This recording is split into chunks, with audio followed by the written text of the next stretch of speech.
again, a very promising trend.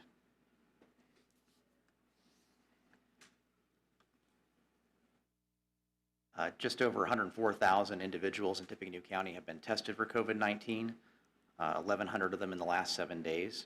Our current percent positivity is 4.3%, which is slightly lower than the state of Indiana at 6.2% and lower than the nation as a whole at 9.7%.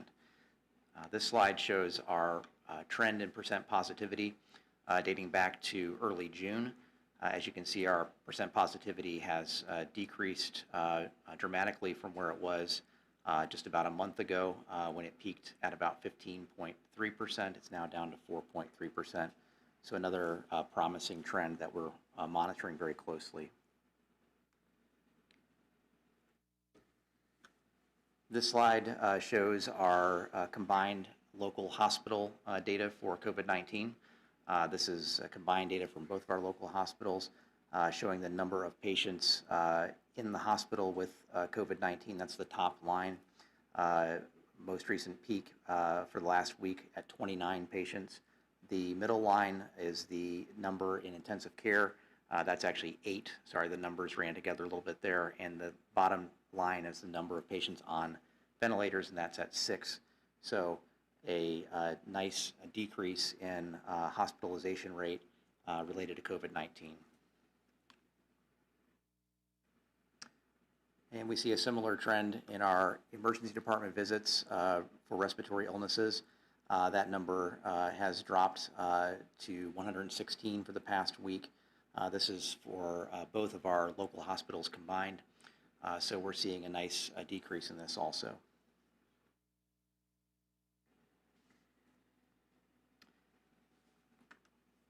This slide summarizes our K through 12 school data for our county. This is combined data for all of our schools and school systems in the county. Cumulatively, we've had just over 1,600 confirmed cases of COVID-19 in our schools. 116 of those occurred in the last 14 days. And you can see the breakdown there of cases by students, teachers, staff, etc. Those cases have resulted in just over 10,000 close contacts quarantined, 673 of those in the last 14 days.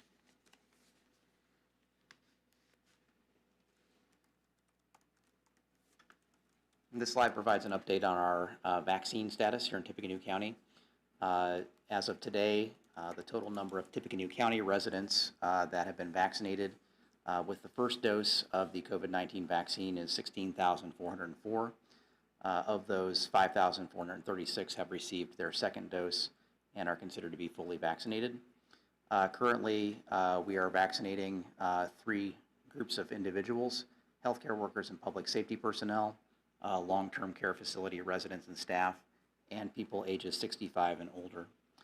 We are awaiting further expansion of eligibility criteria by the Indiana Department of Health.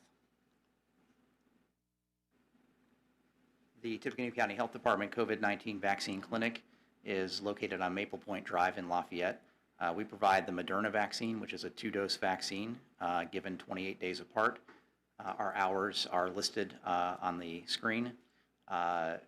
We have appointments on 5 days of the week, and in the future that may be expanded as more vaccine becomes available. Our vaccine is given by appointment only, and again, currently only to people ages 65 and older and healthcare and public safety personnel. Individuals can register for an appointment either online at ourshot.in.gov or by telephone by calling 211.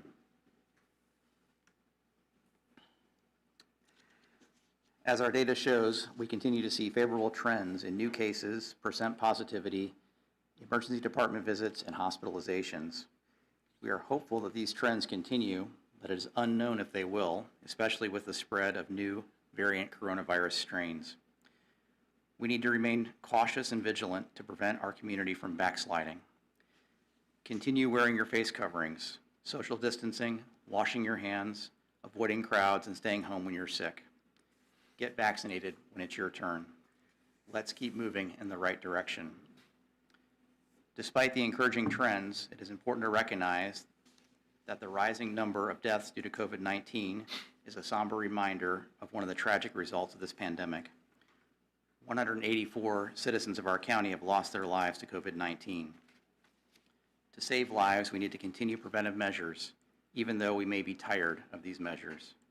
Remember that your actions really do matter and are more important than ever with the emergence of variant coronavirus strains.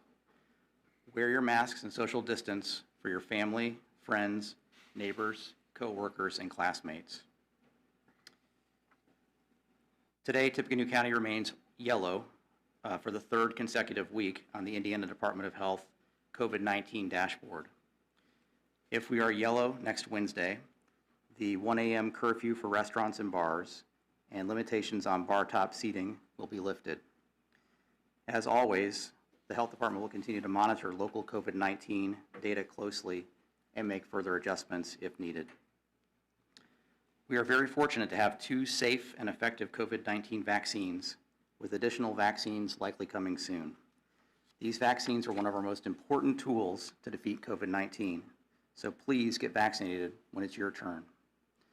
Thank you for your strength, patience, and perseverance in doing your part to help fight this pandemic. That concludes all my remarks for today. I'd be happy to take questions from the media and from our Facebook Live audience. Thank you.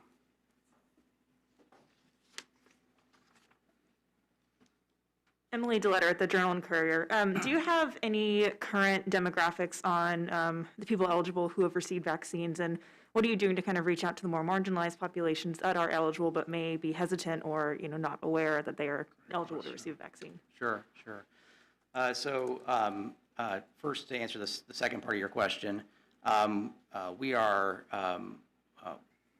trying to work with our local senior centers and also local churches to have them assist in helping some of their elderly individuals navigate the registration system, which can be difficult at times, to help get them signed up. We're also looking at ways to reach out to our minority populations and make sure that they are aware of the vaccine clinic, that they can sign up for it, and to encourage them to do so and dispel any myths they may have about the vaccine. And we've also heard, projections about herd immunity and how long that may take. With the current rate that we're vaccinating the people in the county, do you have an idea of when we could achieve that? Yeah.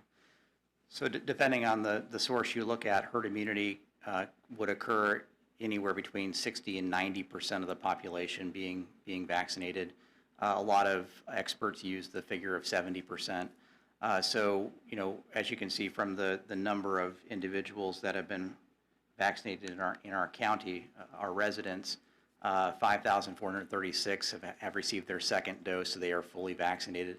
That's a long way from 70%, and it's going to take time for that to happen, probably many months for that to happen. One of the things that will help is that there will be more vaccine sites available as the vaccine supply increases. For example, area pharmacies are now starting to give vaccine out. In addition, as additional vaccines become approved by the FDA, there's a possibility that at least one of those vaccines will be available through doctors' offices and medical clinics. And so we'll have many, many more places to get vaccinated, and that will really help increase the number of individuals vaccinated very quickly and help us get to that herd immunity status.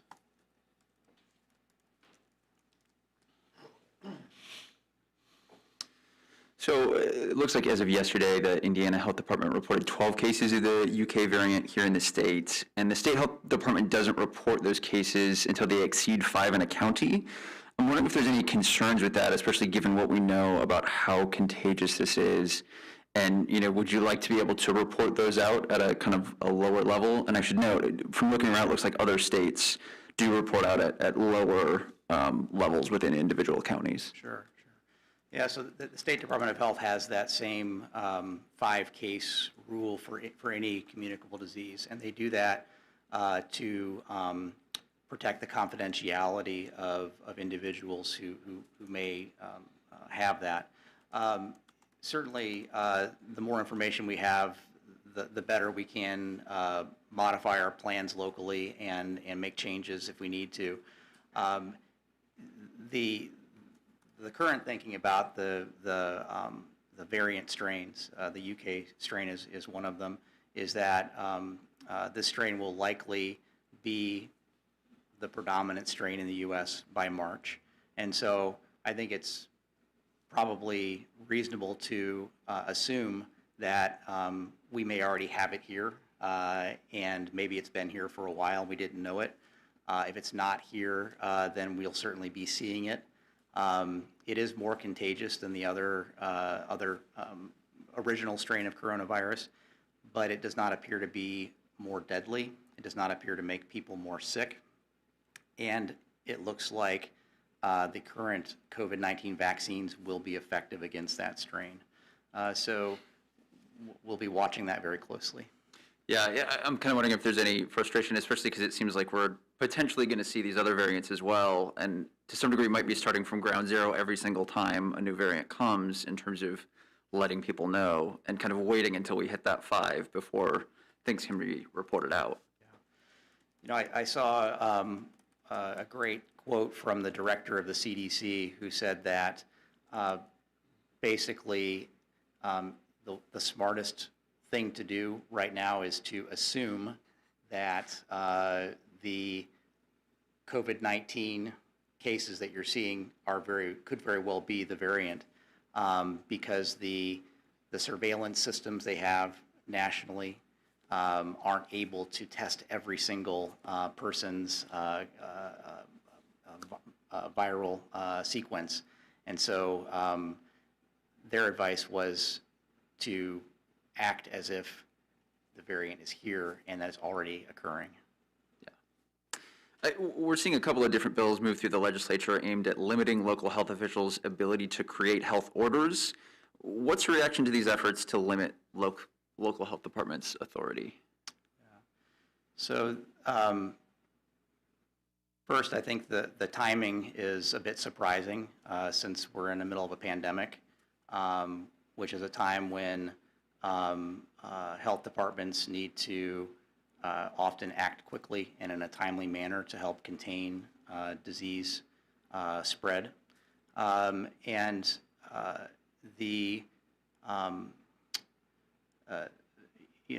Those sorts of decisions should be made by people who are experts in public health and experts in medicine. And our current system that is set up, that is in place through the Indiana Code, provides for a Board of Health who's appointed by our local elected officials. Those are individuals with expertise in public health and medicine who then appoint a health officer. So the system is in place to have these decisions being made by people who are knowledgeable about public health, who follow the science and data closely. And so I think it could be harmful to have a system in place where limits could be placed on important decisions like this.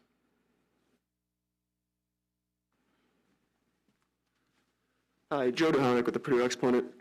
Do you know the current amount of active cases that are asymptomatic? Current number that are asymptomatic? Yes. I don't have the exact number, but the state research project that looked at that determined that about 40% of Hoosiers with COVID-19 are asymptomatic. Mm-hmm. So we would think that about 40% of our current cases are probably people who don't have symptoms. Right. So with that in mind, does that worry you that there's a large amount of the population that can be going around and spreading the virus without even knowing that they're doing so? Is that something that you've been taking into account?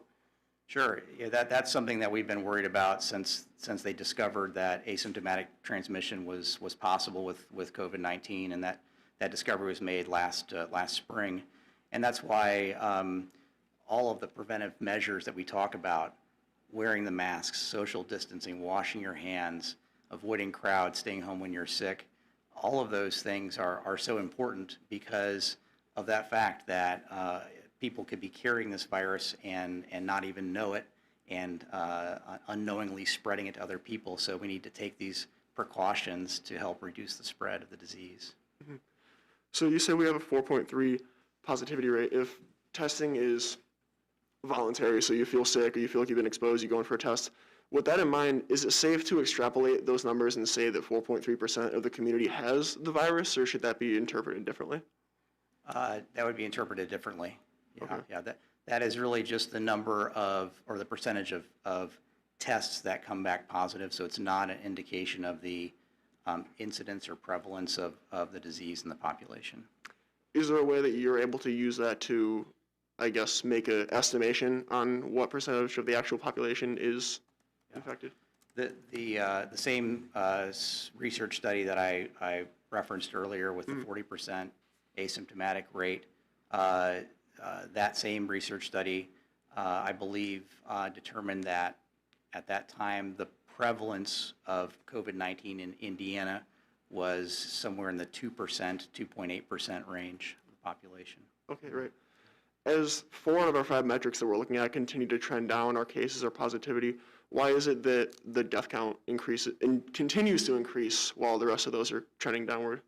Sure, that's a great question. So with COVID-19, the deaths lag behind the cases. So in other words, when somebody's exposed to COVID-19, they may not become symptomatic for up to 14 days. Okay, that's the incubation period. And then they may not become sick enough to be hospitalized for another 7 days.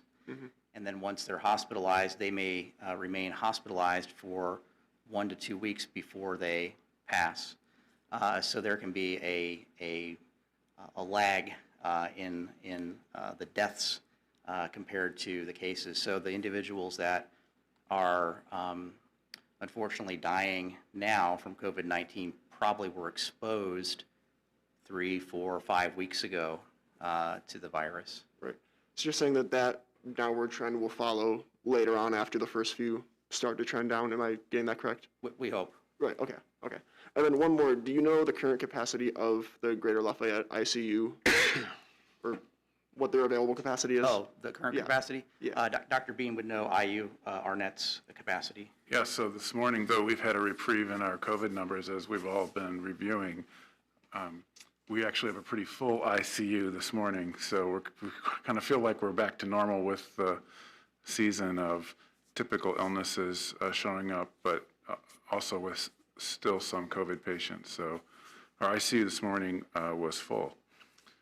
If you remember, we have our ICU and then we have an expanded floor around the ICU that we've flexed in and out of. So our current defined ICU was full this morning at that point in time without expansion out into the atypical space or the other rooms. Gotcha, all right, thank you for your time.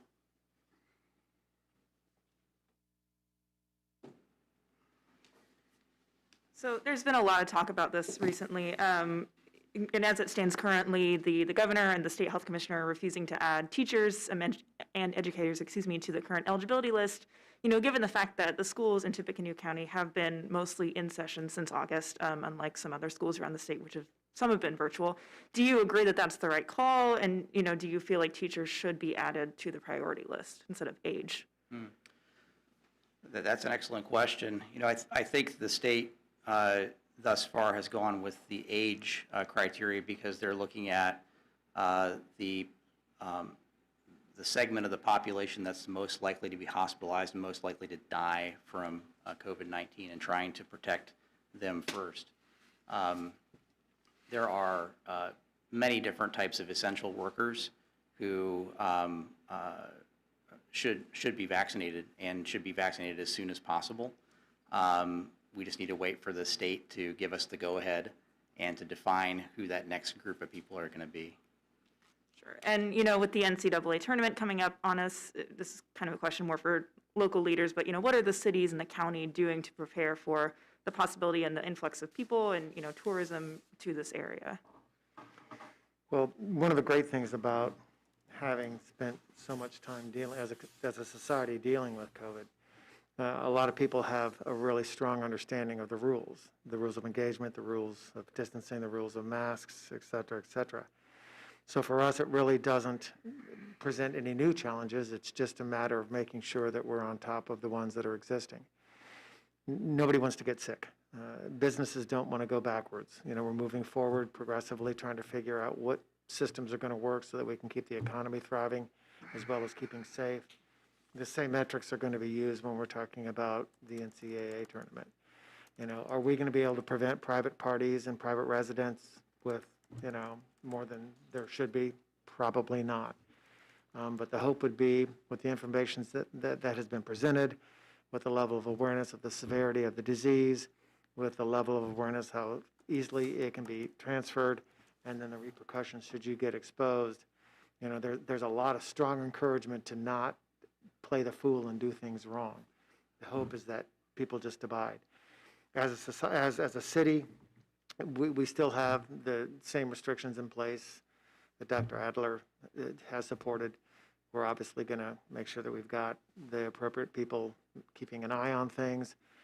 Both our neighborhood resource team, our police department, and our fire department are acutely aware of what the limitations are, and if needed, they'll go ahead and intervene. But the hope will be that people understand that we're not out of the woods yet and that they'll do the right thing. I would agree with John, and I think, unless, I don't know if it's changed, I don't believe, and I don't, if Dr. Adler heard, that they're going to let a significant number of people in the arena for the game, correct? Yeah. It's going to be just the players and their families still, so we're not expecting a huge influx of people because they simply won't be able to get in. But I think John's right that I think the hope with the vaccine is I see a lot of positives with that too. People really were, and some still are, having COVID fatigue and not wanting to do things. But I also see now that the vaccine is here, and I talk to people, that hope has also helped some of those folks say, no, I'm going to keep doing it because there is actual light at the end of the tunnel, and if we all do this right, we're all in this together, kind of that all in, always that we talk about, maybe we can get through it. So I've actually seen the hope of the vaccine relieve a little bit of that COVID fatigue, and people say, yeah, we're going to stick with this because it is better, and it is, we see it getting better, and we're getting to do a few more things, and so let's try to do them right. And I think that's the hope that we'll do. John's right. There's still going to be some parties that are going to be too big, and private houses and stuff that nobody in this room can do anything about. But I think we'll get through it fine. And one last kind of unrelated question for Dr. Adler. I think it was today the CDC kind of recommended that if you wear a tightly fitted surgical mask or if you double mask with a surgical and then a cloth on top, you can greatly reduce transmission. Is that something that you're recommending, for the general public at this time to double mask? Yeah, I haven't actually seen the CDC statement yet on that, so I would like to take a look at that first. I know Dr. Fauci had talked about the benefits of double masking, but I hadn't seen the CDC statement about it yet. We had enough of a challenge just trying to get him to wear one.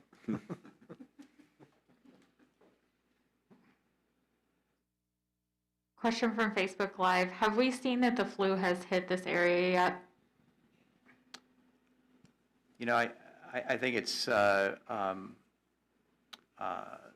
fortunately, our influenza numbers have been quite low this year. And I think that's a result of masks, social distancing, hand washing, all these measures that have been put in place for COVID are actually helping to reduce the transmission of influenza and other seasonal respiratory illnesses. I know in my own practice, we have really seen very little influenza this season, and I believe the hospitals have also seen very little influenza. Yeah, almost non-existent. It's amazing. Another question from Facebook Live. Do we have any idea when the state is going to open to 60 and over or those with underlying conditions? No, I wish I did, but I do not know.